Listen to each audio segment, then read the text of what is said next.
llega un momento en que la dosis de la droga ya no va a activar el centro del placer, se va a crear una resistencia y entonces se necesita una cantidad más alta de droga. Tolerancia, ¿no? Lo mismo pasa en el enamoramiento. Cada vez se necesita una concentración más alta de endorfinas y el cerebro, el organismo cada vez va a producir una concentración más alta de endorfinas hasta que llega un momento en que alcanza el techo de producción. Ya no puede aumentar la dosis de endorfinas. ¿Qué pasó ahí? Se acaba.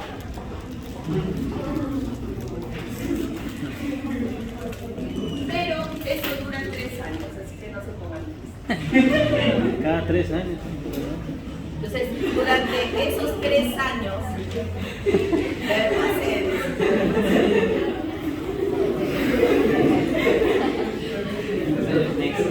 lo que pasa es que, como les dije, uno se enamora con la parte no pensante del cerebro. Esos 3 años son para trabajar en activar el amor en la parte pensante del cerebro. Y es un amor diferente, es un amor de respeto, de compañerismo, de tener los mismos objetivos en la vida, de tener cosas en común. Pero ya no es ese amor apasionado del principio. El amor a largo plazo, más que un sentimiento, es una decisión. Es decidir que yo quiero estar con esta persona, porque esta persona tiene tales valores que son importantes para mí. No significa, ¿por qué creen que Cristian Domínguez cambia de pareja cada 3 años? Porque no puede pasar al lado consciente del amor, no puede. Su inmadurez no le permite. Este es el problema. Ya lleva como 4 meses, ¿no? Y si ustedes se dan cuenta, exactamente cada 3 años, entonces, es la demostración viva de la teoría. ¿Sí o no? No se enamoren a 3 años. Entonces, la ciencia se demuestra. Ciencia médica. Tranquilo, puta, estás a todo hueco que tienes un modo alucinante. Ya saben, Me quedo hasta las 5 3 años para trabajar. Ya me sé todo el gaito, ya el agua. Pero por ahora, vamos a hablar No, estaba estudiando mis mis láminas. ¿Cuántas acaban en teoría? En práctico 20. Ya veo por ahí varios días. Y me voy a sacando 20. Y me voy a seguir sacando 20. Y la liga. ¿Qué Bien, vamos a hablar de la histología del corazón. El corazón forma parte del sistema cardiovascular. El sistema cardiovascular es un sistema que se encarga de llevar a todas las células de nuestro cuerpo el oxígeno y los nutrientes que necesitan. Lo pasas. Y de recoger de los tejidos los desechos y el dióxido de carbono. Para realizar esta función, el sistema cardiovascular está formado por una bomba que empuja la sangre desde el corazón y un circuito cerrado de vasos sanguíneos que son de diferentes tipos, arterias, venas y capilares. De manera paralela al sistema circulatorio tenemos el sistema linfático, del cual no vamos a hablar hoy, vamos a hablar otro día. El sistema circulatorio se divide en 2 zonas, circulación mayor y circulación menor. La circulación menor es la circulación pulmonar, la parte del sistema que se encarga de llevar la sangre desoxigenada a los pulmones y regresarla oxigenada. Y la circulación mayor o sistémica es la que se encarga de llevar esta sangre oxigenada a todos los órganos.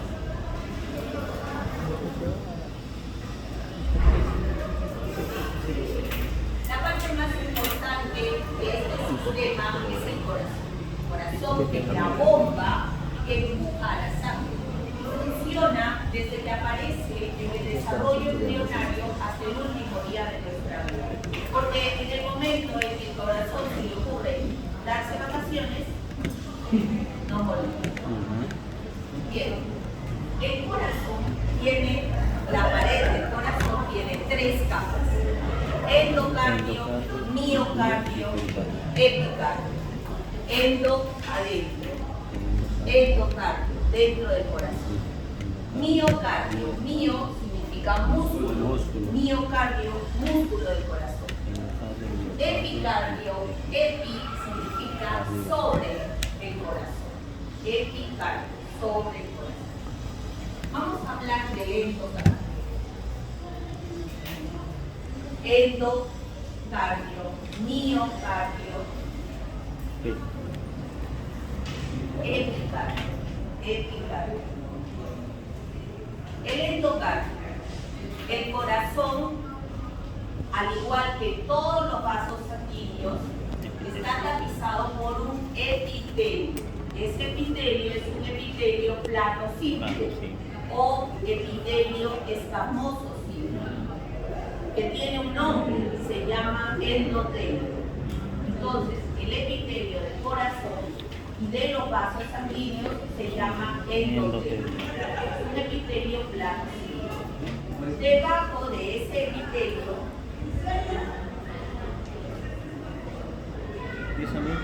tenemos una capa de tejido conjuntivo.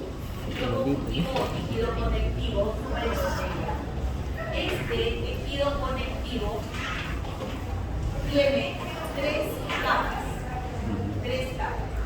La primera, la que está inmediatamente debajo de la membrana basal del epitelio, se llama capa subadyacente. ¿Qué significa subadyacente? Inmediatamente debajo. La capa subadyacente está en contacto con la membrana basal del epitelio y es una capa de tejido conectivo fibroelástico. ¿Qué significa? Que tiene fibras elásticas y también algunas fibras de colágeno. Entonces, tejido conectivo fibroelástico. Aquí vamos a encontrar poca celularidad y la celularidad está formada por los fibroblastos. Nosotros ya sabemos que los fibroblastos son las células que sintetizan el tejido conectivo. La siguiente capa es la capa media. La capa media es una capa de tejido conectivo denso, pero también tiene fibras elásticas. Todas las capas tienen que tener fibras elásticas porque recuerden que el corazón es una bomba que se contrae y se relaja constantemente. Entonces, fibras elásticas, pero lo importante aquí es que vamos a encontrar entre esas fibras elásticas dispersas algunas fibras musculares lisas. No forman un músculo en grupo, sino que están dispersas. Y luego tenemos la tercera capa, que es la capa endocárdica, es la capa más profunda y esta ya es tejido conectivo laxo. Entonces, miren, tejido conectivo fibroelástico, tejido conectivo denso y tejido conectivo laxo. En esta capa supraendocárdica tenemos vasos sanguíneos, vasos linfáticos, fibras nerviosas y algo muy importante, aquí está el sistema de conducción del corazón, específicamente las fibras de movimiento. El sistema de conducción del corazón es como el cableado eléctrico de nuestra casa. Su función es llevar el impulso eléctrico a todo el corazón para la contracción muscular. Estas 3 capas en conjunto van a formar el tejido conjuntivo subendotelial, o en algunos libros ustedes lo van a encontrar como subendotelio. Pero el subendotelio y el endotelio forman el endocardio. el subendotelio y el endotelio juntos forman el endocardio, la primera capa del corazón. La siguiente capa, miren acá, aquí tiene una regla larga. No, una regla. Tanto regla. No sé si se ve desde allá, pero acá podemos ver las dos primeras capas del endocardio están acá. ¿De qué? Recuerden que en el epitelio plano nunca vamos a ver células, solamente vamos a ver unas rayitas azules que son los núcleos. Eso ya nos dice que es un epitelio plano. ¿Sí? Debajo están las dos primeras capas del endocardio y la tercera, el subendocardio, que es esto. Aquí podemos ver las fibras de Purkinje, que ya las vamos a ver. Y esto ya es. La siguiente capa es el miocardio. El miocardio es el músculo del corazón. Pero vamos a encontrar que en el corazón hay tres tipos de fibras musculares. Tenemos los cardiomiocitos, o pueden decir miocardiocitos, como quieran. Los cardiomiocitos contráctiles, que son las fibras musculares propiamente dichas, las que se contraen. Los cardiomiocitos endocrinos, que son los que sintetizan sustancias químicas. Y los cardiomiocitos nodales, que son los que generan y transmiten el impulso eléctrico. Entonces, tres tipos de células musculares: contráctiles, endocrinos y nodulares. Las fibras musculares contráctiles están dispuestas en forma de espiral.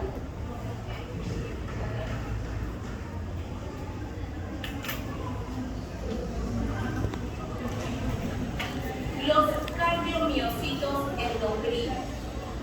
Los cardiomiocitos endocrinos se ubican en la pared de las aurículas. ¿Ustedes ya hicieron corazón en anatomía? Saben cómo viene la sangre y todo eso. Lo estudiaron en el colegio, ¿no? Ya.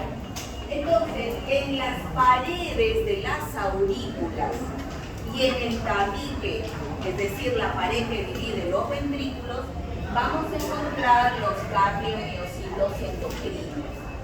Estos van a sintetizar sustancias químicas que participan de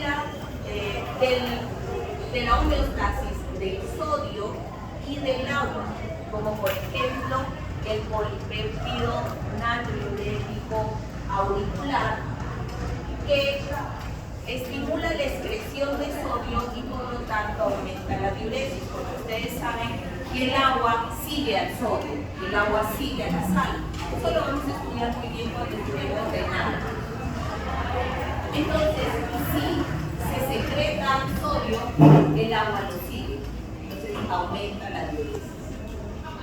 Otro péptido que se sintetiza en estas células es la atriopentina, también la cardiolinatina y la cardionatrina. Todos tienen la función en relación al sodio y la filtración glomerular. Los cardiomiocitos contráctiles. Estos son los que hacen la función de ojo. Las fibras musculares cardíacas son fibras estriadas. ¿Qué quiere decir? Que tienen sarcómero. Son cilíndricas, pero son más cortas que las estriadas musculares. Tienen un solo núcleo de ubicación central. Y una cosa muy importante, aquí no hay células satélite.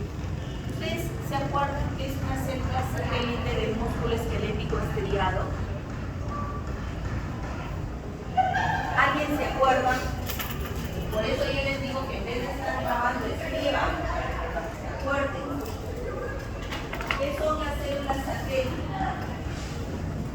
Las células satélites son las células que se encuentran en el endoneuro y el perineuro, que participan de la regeneración muscular.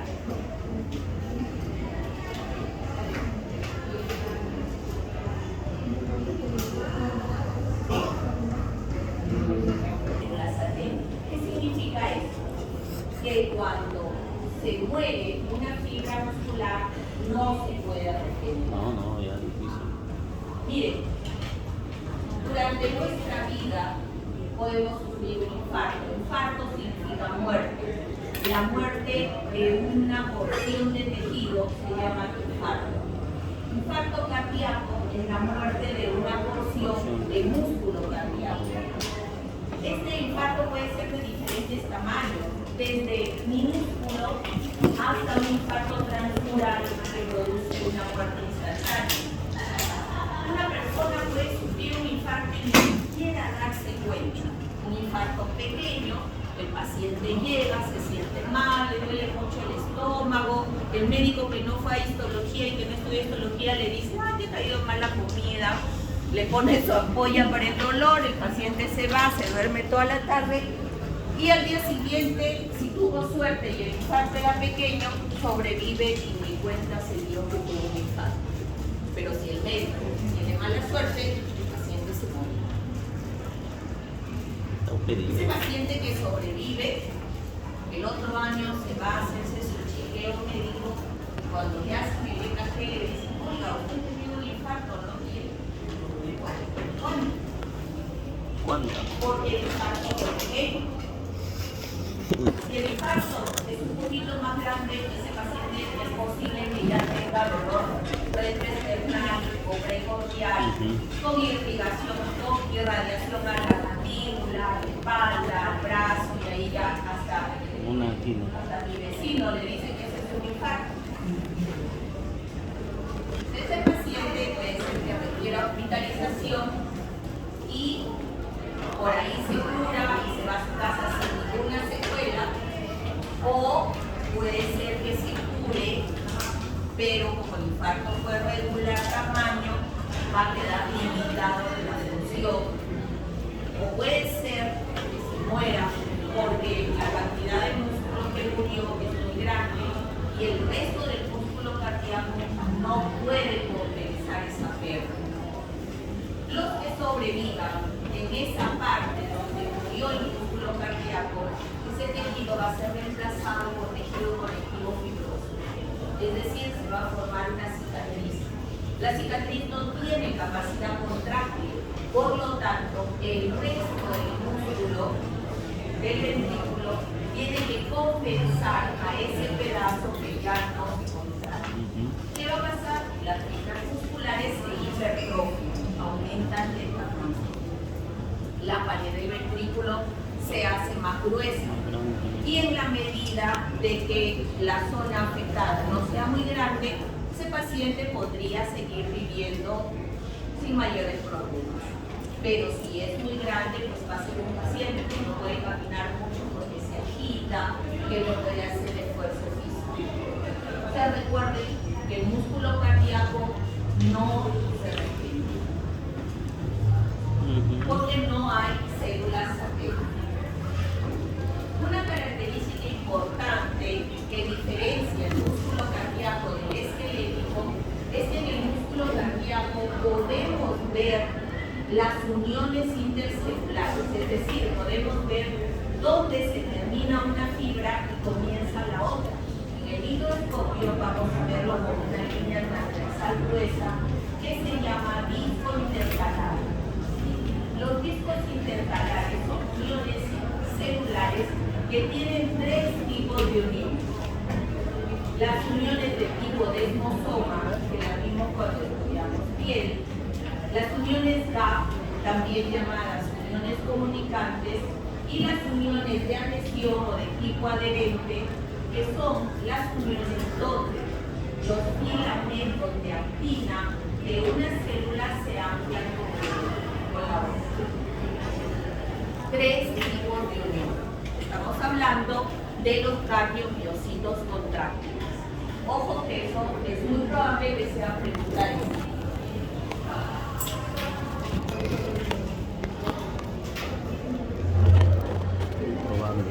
Cuando estudias vea la lámina, porque no sé si la pueden ver, estos son los discos intercalares. Acá hay otro. Por acá hay otro.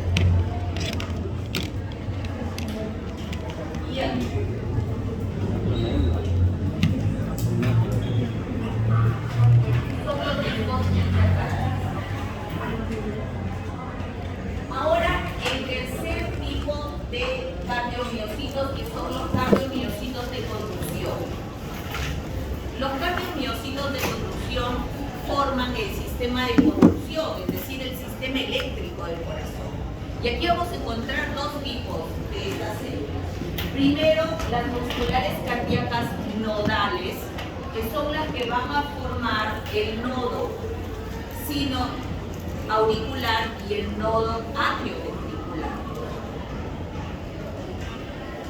¿Qué hacen estas células? Estas son las que generan el impulso eléctrico para generar la contracción muscular del corazón. Estas células nodales son más pequeñas que las células musculares contráctiles que las rodean. Pero además, estas células, como su función no es la contracción, tienen menos miofibrillas que las contráctiles. Recuerden que las miofibrillas son los grupos de miofilamentos.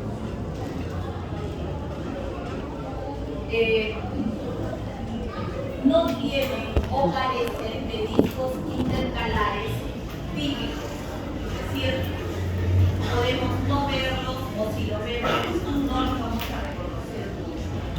Son estas células de aquí, esto es nodo sinoatrial.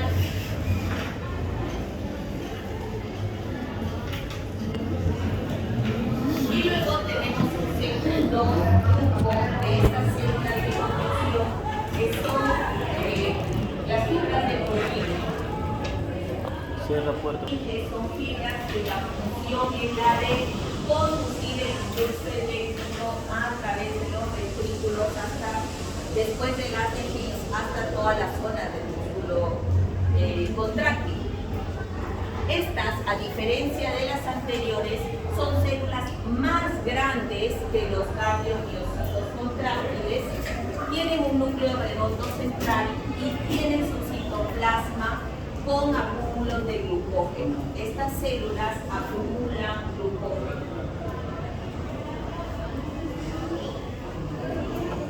El impulso eléctrico. Las fibras de Purkinje son estriadas como todas las fibras musculares cardíacas y se unen mediante discos intercalares aquí. Tienen menos miofibrillas igual que las otras porque su función no es la contracción. Aquí podemos ver. Están un poco como yo después de la pandemia, bien gorditas, porque estamos puro glucógeno. Entonces ya vimos dos casos, el endocardio y el miocardio. Ahora la última, más externa, el epicardio. El epicardio igual es una capa que está formada por un epitelio y tejido conéctico. Es la última capa del corazón. Y aquí se llama epicardio, esto es importante que ustedes entiendan, se llama epicardio a la capa visceral del pericardio. El pericardio, peri significa alrededor. El pericardio es la estructura del corazón. Tiene dos capas. Una visceral, se llama visceral porque está en contacto con la víscera, en contacto con el órgano. Y una parietal, que está en contacto con la pared del tórax y el mediastino. La capa visceral, la que está en contacto con el corazón, se llama epicardio. Esta capa pericardio, igual que cualquier estructura, tiene un epitelio, que es un epitelio blanco simple, que acá se llama mesotelio, y debajo de este epitelio tiene tejido conectivo, que aquí es tejido conectivo laxo. En ese tejido conectivo laxo hay vasos sanguíneos, vasos linfáticos, hay fibras nerviosas y hay algunos eritrocitos.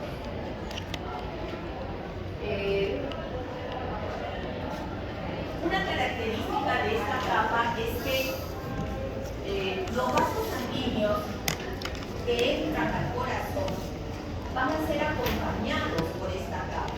Esta capa va a acompañar a los vasos sanguíneos.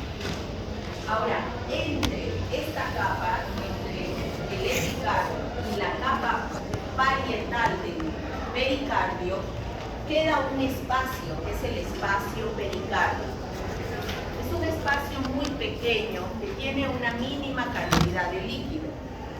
Pero si el paciente sufre un gran traumatismo torácico, que puede ser un trauma cerrado, pero de tan fuerte que se rompió un vaso, o puede ser un trauma abierto por una cuchillo, bala, por una esquirla en un accidente automovilístico, y se produce una rotura de alguno de los vasos que entra al corazón, la sangre se derrama de manera brusca en este espacio que tiene una capacidad pequeña, y mucha sangre entra ahí, se va a producir una patología que se llama taponamiento cardíaco.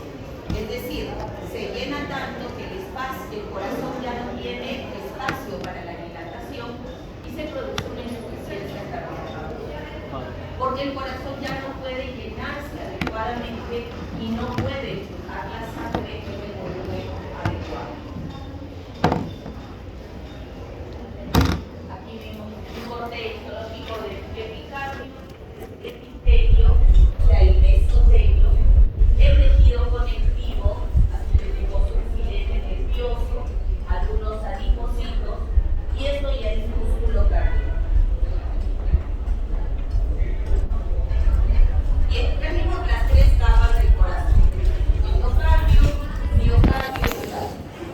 Ahora vamos a ver el esqueleto cardíaco. Sin el esqueleto cardíaco, el músculo del corazón no tendría forma. Necesita un esqueleto que mantenga la forma del esqueleto. Y el esqueleto cardíaco está hecho de tejido conectivo denso. Este tejido conectivo denso sirve, uno, como marco para las estructuras del corazón y dos, como sitio de anclaje para el músculo cardíaco contrario.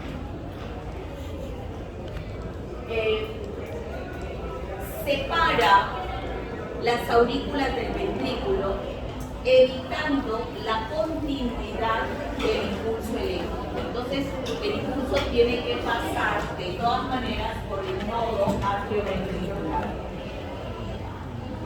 Tiene tres estructuras principales. En primer lugar, 4 anillos fibrosos.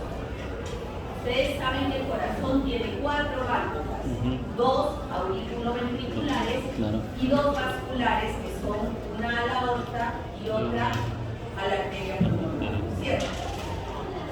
Estos anillos fibrosos sirven como marco de una puerta para estas válvulas y son de tejido conectivo denso y regular.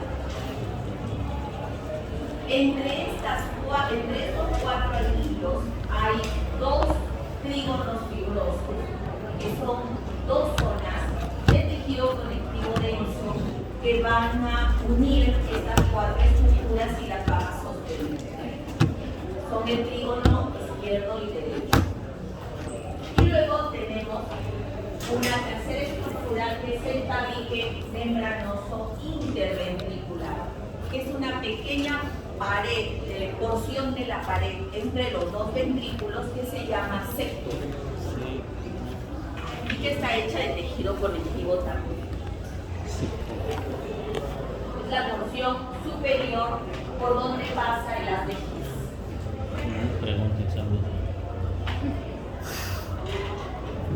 Entonces, miren, acá tenemos 4 anillos fibrosos. Estos son las 2 válvulas atrioventriculares, las 2 vasculares, y aquí tenemos un trígono y otro trígono.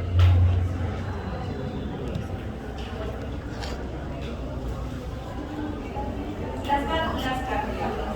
Las válvulas son como puertas que nos aseguran que la sangre vaya en una sola dirección.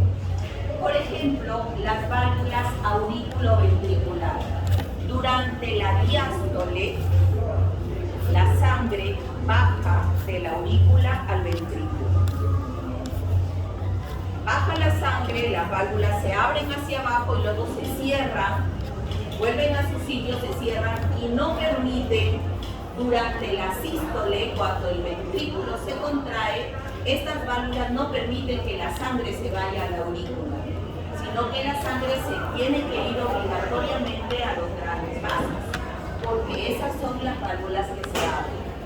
Entonces estas son puertas que aseguran que la sangre vaya en una sola dirección. Estas puertas tienen una estructura histológica común. En primer lugar, tienen una capa media fibrosa. Es la capa media. Esta capa media fibrosa es de tejido conectivo denso y irregular y es la continuación de los anillos fibrosos. Forman las válvulas. Cada válvula tiene dos superficies. En el caso de las sangres ventriculares, la superficie superior mira a las aurículas y en el caso de las válvulas vasculares, la superficie superior va a mirar al vaso sanguíneo. En esta cara que mira a las aurículas o a los vasos, hay una capa que es la capa esponjosa. La capa esponjosa es de tejido conectivo laxo con fibras elásticas, colágeno y muchos proteoglucanos. Esta capa va a servir como amortiguador para el momento del cerrado de la válvula. Y en el lado inferior tenemos la cara de la válvula que mira al ventrículo. Esta cara, al igual que la pared del ventrículo, está tapizada por endotelio. Recuerden que el endotelio es un epitelio plano y simple. Y este endotelio está sostenido sobre el tejido conectivo denso, que también tiene fibras elásticas. Esta capa de tejido conectivo denso, esta es la capa ventricular, se va a continuar con las cuerdas tendinosas. ¿Qué son las cuerdas tendinosas? Son estos hilos que se anclan a los músculos. ¿Cómo se llaman?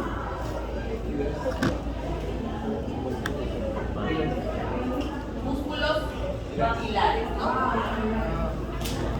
¿Qué sirven? ¿Para qué? Para que la válvula vuelva a su lugar, no se vaya al otro lado. Entonces, tres capas: capa fibrosa, capa esponjosa, capa ventricular. En el caso de las válvulas auriculoventriculares, la capa fibrosa es rugosa. Entonces,